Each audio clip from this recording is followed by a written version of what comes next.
É convidado desta edição da noite Miguel Prudêncio, especialista em vacinas do Instituto de Medicina Molecular. Muito boa noite. Olá, boa Seja noite. muito bem-vindo. Vimos aqui estas dificuldades em fazer cumprir as encomendas. Porquê? Por falta de matéria-prima ou incapacidade de produção? Bom, nós não sabemos os detalhes de porque é que a AstraZeneca está com estas dificuldades. Aquilo que sabemos é que há efetivamente este atraso, que a empresa, para o qual a empresa, que eu tenha conhecimento, não deu uma justificação completamente cabal. Eu penso que se prenderá forçosamente com dificuldades na produção. Não penso que seja uma questão de matéria-prima, mas de capacidade de produção. E aquilo que podemos esperar é que essas dificuldades sejam ultrapassadas o mais depressa possível para que os contratos que estão estabelecidos sejam cumpridos e para que as vacinas cheguem às pessoas o mais depressa possível. Também houve aquele pequeno atraso em relação à vacina da Pfizer, que também já está a ser colmatado. Aí corresponde à opção que a empresa teve de construir uma nova, ampliar a sua capacidade de produção.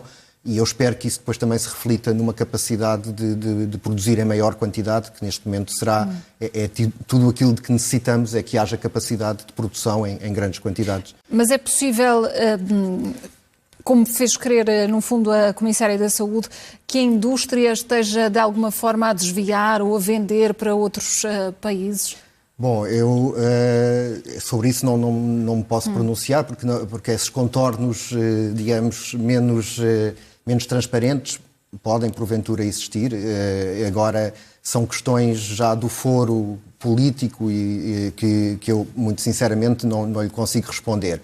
Acredito que possa estar a acontecer alguma coisa desse género, mas também penso que será sobretudo uma questão de capacidade de produzir na quantidade que é necessária neste momento e estou em crer que é também do interesse da própria empresa cumprir os prazos e os acordos que estabeleceu e fazer a entrega daquilo com que se comprometeu. Eu espero que seja isso que vai acontecer o mais brevemente possível.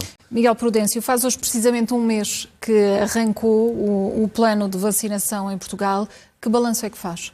Bom, eu penso que o plano de vacinação tem estado a correr muito bem, dentro daquilo que foi traçado como sendo os grupos prioritários e as diferentes etapas que estão estabelecidas. Eu penso que tem estado a ser cumprido.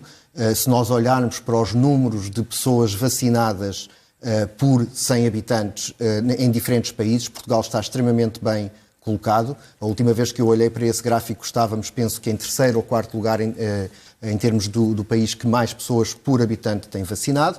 Evidentemente que nós estamos sujeitos, como qualquer país europeu, aos constrangimentos que possam acontecer nas entregas de vacinas que foram contratualizadas em conjunto a nível europeu. E que podem fazer que o processo decorra num ritmo mais lento. E que podem condicionar a rapidez do processo. Mas eu penso que dentro daquilo que tem sido a capacidade de ter acesso às vacinas, nós temos estado a conseguir cumprir o plano tal como ele estava traçado.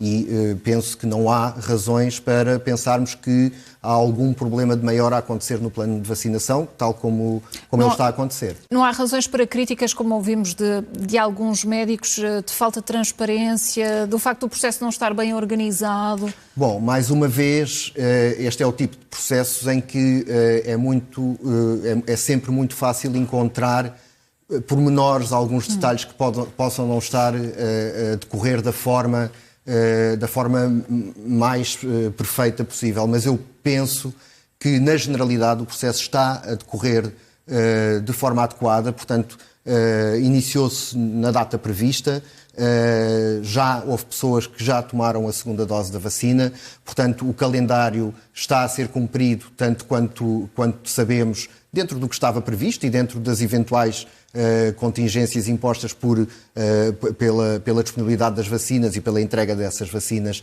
por parte das empresas. Mas eu penso que, na generalidade, as coisas estão a correr dentro do previsto. Evidentemente, pode haver um percalço aqui e ali, mas eu penso que, na generalidade, as coisas estão a correr bastante bem. E para que consigamos perceber melhor, de facto, como é que está a decorrer este processo, após a primeira dose da vacina, a toma da primeira dose da vacina, as pessoas podem ou não ser infectadas, e o que é que isso significa, e relativamente à capacidade de produzir anticorpos. Muito o que é bem. que já sabemos em relação às diferentes faixas etárias? Muito bem. Depois da primeira dose, a partir do momento em que a pessoa é vacinada com a primeira dose, começam a formar-se anticorpos, mas é um processo que demora algum tempo. E, portanto, só começamos a ter um nível de anticorpos que confere alguma proteção ao fim de cerca de 2 semanas após a primeira dose. E, portanto, a partir dessa altura, começamos a ter alguma proteção e essa proteção vai se manter e vai crescendo e vai depois manter-se e vai ser reforçada pela segunda dose que é tomada, no caso da vacina da BioNTech Pfizer, 21 dias depois da primeira. Essa segunda dose visa reforçar a imunidade e visa robustecer essa resposta e torná-la mais durável. Portanto, o que nós sabemos é que, a partir de cerca de 2 semanas após a primeira dose, nós já temos um nível de anticorpos protetores que nos conferem proteção contra a infecção.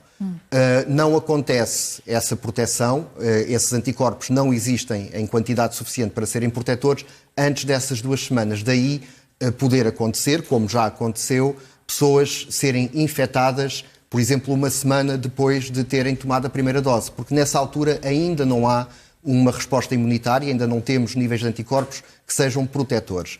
A partir de cerca de 2 semanas, esses níveis já conferem proteção e depois, neste momento, a vacina está a ser dada a segunda dose 21 dias depois da primeira e 1 semana depois atingimos o pico, digamos assim, da proteção desejada.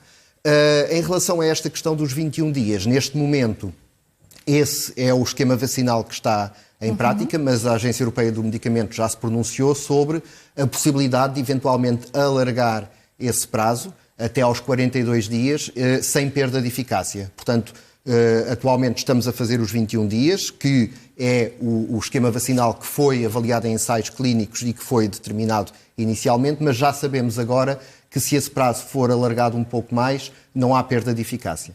E as novas variantes que foram já identificadas em Portugal vêm de alguma forma baralhar aquilo que sabemos até agora? Em relação às vacinas, eu penso que não. Não há razões, neste momento, com as variantes que estão entre nós e que são conhecidas, para crer que as vacinas terão menos eficácia contra estas novas variantes. De resto, já houve ensaios realizados em laboratório, quer pela BioNTech Pfizer, quer pela Moderna, para tentar testar se o soro das pessoas vacinadas, portanto, os anticorpos presentes nessas pessoas vacinadas, têm a capacidade de neutralizar estas novas variantes. E esses ensaios comprovaram que, quer no caso de uma vacina, quer da outra, esses anticorpos mantêm a capacidade completa de neutralizar a variante inglesa e há uma pequena perda de capacidade de neutralização da variante sul-africana, mas os níveis de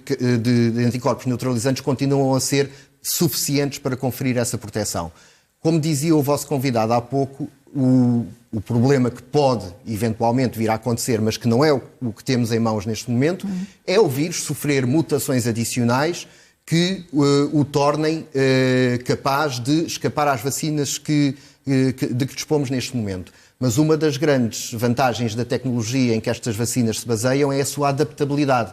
Portanto, se essa eventualidade se desse, seria possível adaptar num espaço de tempo curto a vacina à nova variante para a qual as vacinas já existentes pudessem ser menos eficazes. De resto, a Moderna já está a preparar-se para fazer isso, no caso de ser necessário fazer essa adaptação, no sentido de garantir que, mesmo que surja uma variante que escape, digamos assim, à imunidade gerada pelas vacinas atuais, que conseguimos combatê-la com outra vacina. Muito rapidamente. Há sintomas distintos associados às novas variantes ou são aqueles que já conhecemos? Não, os sintomas são idênticos, portanto, a diferença que está estabelecida entre estas variantes e, digamos, as variantes clássicas, por assim dizer, é na sua capacidade de transmissão.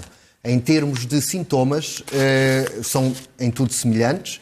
E aquilo que nós sabemos é que estas variantes têm uma capacidade de se transmitir mais facilmente e isso, obviamente, conduz a uma necessidade ainda maior de nós estarmos protegidos e de termos sempre presentes a necessidade de utilizar a máscara, o distanciamento físico, desinfecção, etc. Isto também, se me permite 30 segundos, ainda voltando um bocadinho atrás, àquela questão dos anticorpos após a primeira vacinação e se a pessoa ainda pode ou não contrair ou transmitir o vírus naquela fase em que ainda não há anticorpos suficientes para estarmos protegidos. Como essa possibilidade existe, é importante também que as pessoas percebam que não é após tomarem a primeira dose da vacina que estão protegidas de imediato e que deixam de precisar de ter as medidas de proteção adequadas. De manter todos os cuidados. Diga. De manter todos os cuidados, exatamente, no fundo. Mesmo depois dessa vacinação. Miguel Prudencio, boa noite, obrigada pelos seus esclarecimentos e pela presença nesta edição. Muito obrigado. Boa noite, obrigado. Fazemos agora